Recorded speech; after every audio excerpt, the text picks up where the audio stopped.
Alright guys, so we are back with a Cyberpunk 2077 update. I decided to start doing content on the channel for Cyberpunk, and the news has been pretty dry over the past week or so that I decided to start doing content. I've only made 2 videos. What we're going to talk about today is actually about a week old or so.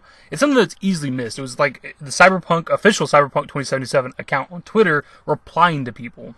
First up, we have the official Twitter account confirming there actually won't be a third-person perspective at all in Cyberpunk 2077. This person tweets and says, "Will there be a third-person view option? If not, there's zero point in customizing if you can't see and enjoy your creation." And they simply reply with, "No, there won't be a third-person perspective view." Now, I'm not going to try to argue and say that it's not good to have both options. Obviously, I think it's good. I think most games can benefit. If it's a first-person, it can benefit from having a third-person perspective and vice versa. If it's a third-person game, it's nice to have a first-person view if you want that. But I've also said in the past that I think developers should be allowed to create the games that they want to create. We talked about this with Sekiro, From Software, and their games being difficult, and them wanting you to experience a game in that way. And I believe it's a similar thing here. If you look at the Witcher series, which are the only other games that Projekt Red has ever made, those are third-person games. At least Witcher 3 is. I don't know about the older games, but from what I've seen from gameplay, it looks like the Witcher 1 and 2 were third-person as well. They wanted you to experience the game in that way, and it's kind of a series where you almost need to be third person. You fight in big areas, you fight giant monsters, and you fight multiple enemies at once, and you have to be able to dodge, roll, parry, counter, etc., etc. And you can't really do that in first person because your field of view is so much less in first person. You can't really see enemies that are even beside you, much less behind you. And in third person, you can rotate the camera in a full 360 and look at all the enemies around you. You can't do that in first person. So the Witcher series kind of has to be in third person.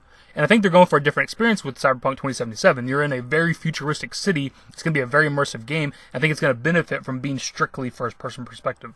And different to the Witcher series, Cyberpunk 2077 is going to let you create your own character as well. So it's going to be immersive in that way, different to the Witcher series where you're already an established character. And I got to disagree with the person that tweeted at the official Twitter account anyway. Just because we're in a fixed first-person perspective doesn't mean character creation doesn't matter. For one, character creation in Cyberpunk 2077 is more than just visual, because you actually get to create your characters like history, and it's going to affect gameplay and the story later on. And if you simply look to the beginning of this 40-50 minute gameplay that I've been using for the background of my videos, the main character they use for the gameplay, V, you get to see her in third person, waking up in her apartment, getting out of bed, brushing her teeth, all that other stuff. You get to see her third person in a cutscene, so it's not like we're never going to get to see our characters at all in the game. And regardless of all of that, if the fan demand is high enough, maybe they'll eventually add a third-person view, but even if not that, there will be a third-person mod inevitably, just like there was eventually a first-person mod for Witcher 3. Next up isn't super groundbreaking information, but it's about there not being VR support. This person tweeted at them and said, "What if at Cyberpunk game not only came out with a PC/console game, but also a VR headset to allow us to be in Night City?" And they simply reply with, "Currently we have no plans for VR support, sad face." So first off, correct me if I'm wrong, but they wouldn't have to come out with their own VR headsets, right? Because PlayStation already has one, and PC already has several options. The only one that doesn't have a VR headset as far as I know is Xbox. They might, but I don't think they do.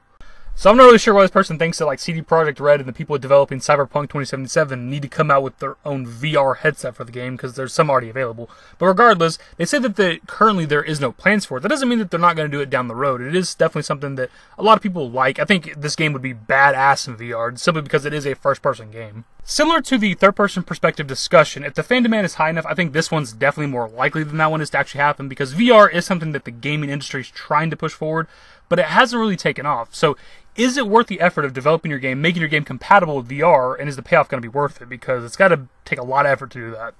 My personal take on it is VR is fun. I've played with it a little bit. I've messed with it. It's definitely interesting. It's not something that I'd want to do all the time. And you kind of have to dedicate an area in your house or damn near a whole room to VR gaming, because you have to have the room to move around and fight and swing your arms and all that other stuff. And you can't be obviously around things that you're going to knock over. Hell, even when something like the Nintendo Wii came out, people were still knocking shit over in their houses and throwing the controllers through the TV and stuff like that. So imagine the same thing, but you got to move around more, and also you can't see where you're at because you have a damn VR headset over your eyes.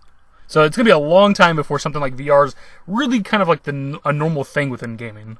That being said, I'm definitely down for them to make a VR version for the people who want that, and I'm down for a third-person perspective if they ever want to add that for the people that want to play it that way. Again, I think that a lot of games can benefit from that. I don't necessarily think that every game should have that option, because I think that they want you to play this game in first person for a reason.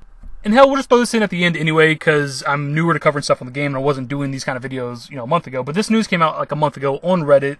Territory Studio, which is a creative agency that helped work on the motion title card for Cyberpunk, actually posted on their website, kind of giving us a window of release for the game. They posted on their website, Cyberpunk 2077, an ambitious open-world role-playing game. Territory came on board Cyberpunk 2077 to support brand and marketing with a logo ident and graphics package. Working closely with CD Projekt, we reference a retro punk aesthetic that alludes to the attitude and energy of the game. Unveiled at E3 2018, we look forward to a 2019 release. Now, this isn't really groundbreaking news. We've known for a while now that CD Projekt Red wants to drop the game sometime in 2019. I've known that since like last year, and I haven't even really been keeping up with news for the game. And we've known since August of last year that the game is playable from start to finish, so it coming out in 2019 isn't really a surprise. But this is a company that worked closely with CD Projekt Red on Cyberpunk 2077, developing logos and shit for the game, so there's a good chance that they maybe worked on some sort of like release date reveal, something you'd see like at the end of a trailer. They show us some gameplay, some story stuff, whatever, and at the end of the trailer they'd be like, coming out this date. And there's a good chance that this company worked on that type of thing, so they might actually have a really good idea of when the game's going to come out. But again, this isn't really that big of news, which is why I'm throwing it at the end of the video. We kind of already knew the game was probably coming out in 2019, and I can almost guarantee we're getting a release date this year at E3 when they do whatever the big showing is for Cyberpunk 2077. Anyways, my dudes, that's the video. You know how it goes. Leave your thoughts in the comments section below. What are your thoughts on there not being a third person for Cyberpunk 2077? Are you okay with that? And what are your thoughts on them not currently working on VR for the game? Leave your thoughts in the comment section below, and if you guys enjoyed the video, give it a thumbs up, subscribe to the channel if you guys are new, turn on my notifications, follow me on Twitter at @D-David, and my Discord. Links to my social networks are in the description. End of the outro. Later, guys. Give me forever for a while, give me forever for a while. Quit acting like a baby, or at least less like